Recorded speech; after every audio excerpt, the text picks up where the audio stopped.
Welcome back to the first vlog of 2024. Now, a lot of things have happened over the last few weeks, and I thought let me just kind of like sum everything up for you guys. So, a couple of years ago, we got the Mercedes, the pickup vlog. You guys absolutely loved it. I thought it was my dream car at the time.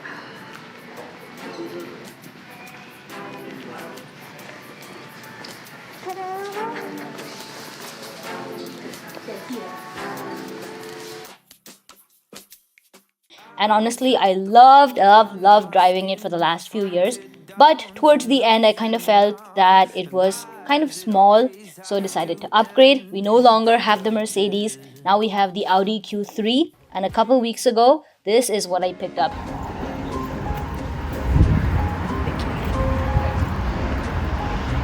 So, right here, if the car is locked, sir. Okay. So, wait, you can go down. Let's say they put in and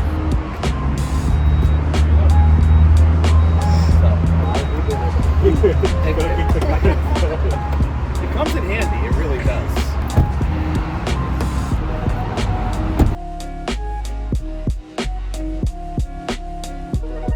We're hoping to be more adventurous people.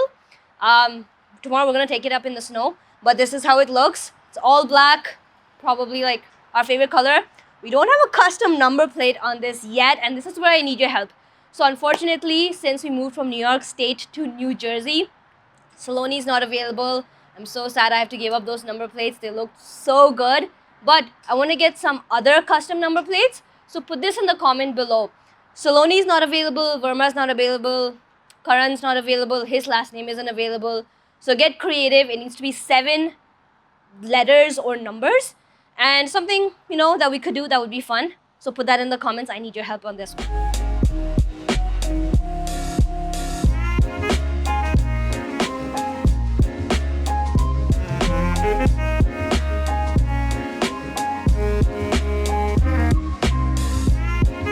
So I'm in the new car right now. We picked a new one up towards like the end of the year, December, and we are officially upgrading to like a bigger car. It's not necessarily my dream car per se, but I would say it's a more sensible car.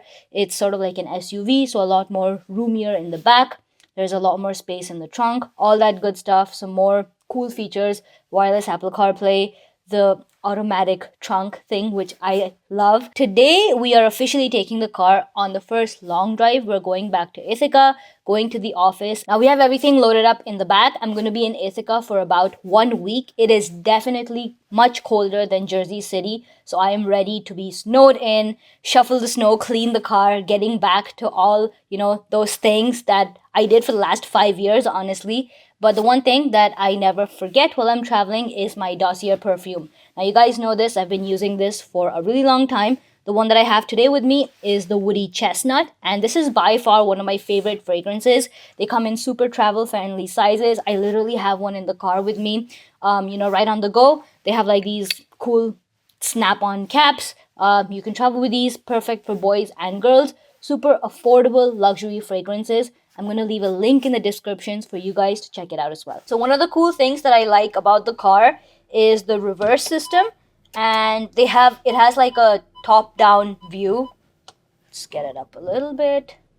So it has sort of like this top-down view, so you can see everything that's going on here. Plus you have like different modes that you can kind of see your car in, which is very, very cool.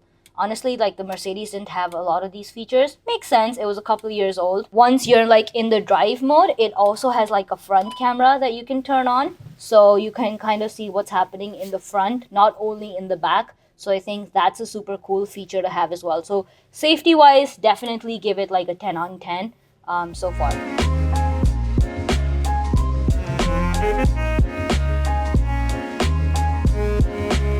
Alright guys, so we are back from Ithaca. It was honestly a fun and exciting trip. I'm gonna go into like work related stuff, maybe in another video, not this one. Long story short, looks like I'm gonna be in Jersey City for a while now, and I thought that to kind of like end off this video, I would do a little bit of a Q&A, pick up some questions that you guys have left in the YouTube comments. some things that were asked like more frequently than others and go over that. Now, one of the questions that I see come in very, very much, and this is like a very popular question, is I'm currently in grade 12 from India. You guys have your board exams coming up, and you want to apply to colleges in the US. Now, these particular students in specific are not super confident about their extracurricular activities. So does it make sense to take a gap year, a drop year, or just apply with whatever is remaining?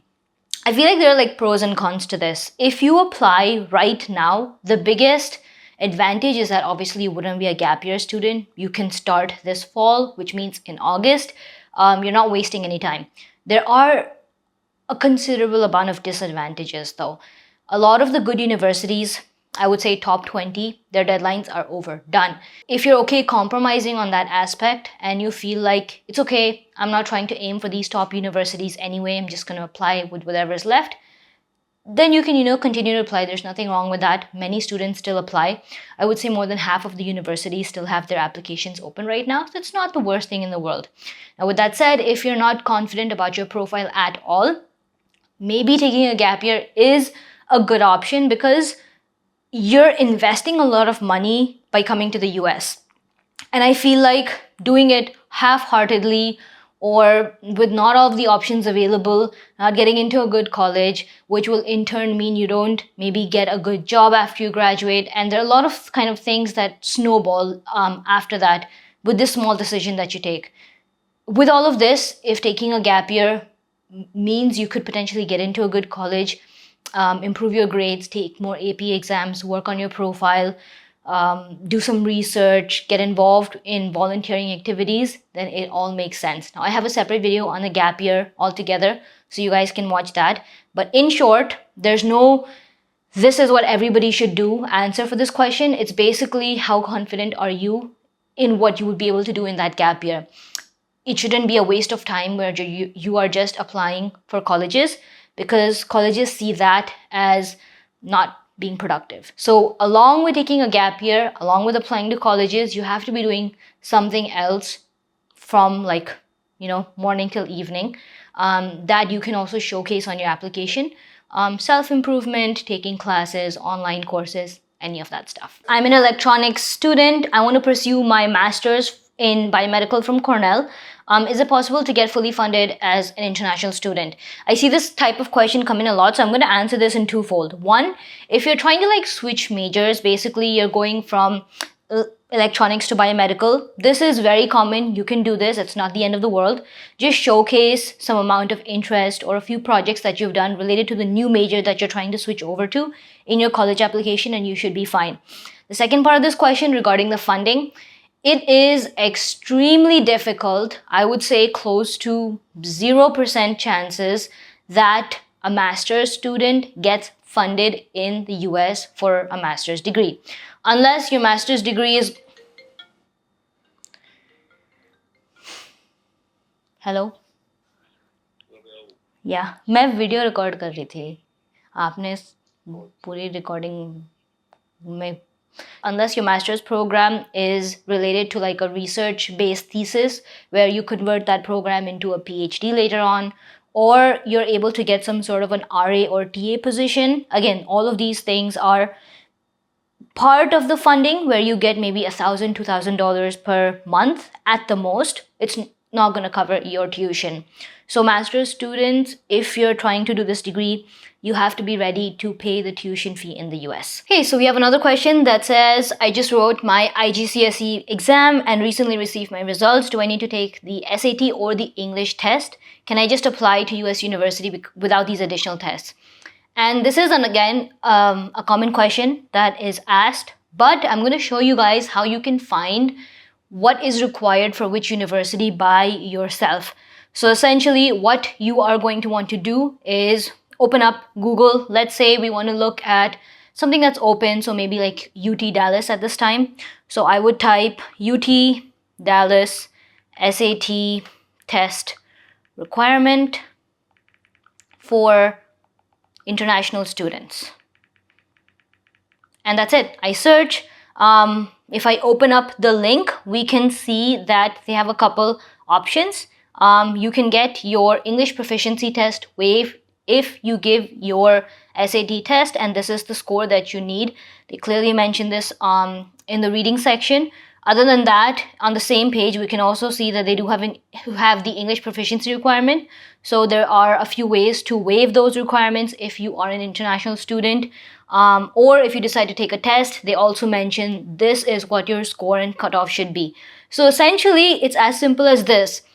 Look up the same thing for different university, whichever one you're applying to, because the testing requirements, whether they are for the SAT, ACT, English proficiency, it will vary here and there.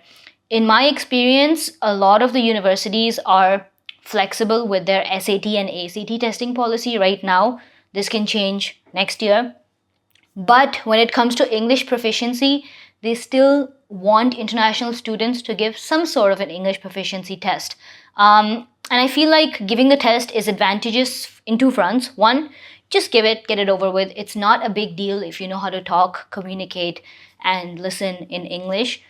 Second, the English proficiency test, if you give like IELTS or TOEFL, it largely helps you during the time that you're applying for your student F1 visa as well. It's a document that the interviewer can ask you, and if you've given the English proficiency, it shows that you're able to effectively communicate. So like just this one test serves those two purposes. So it's better to be safe and just give it, get it over with, move on.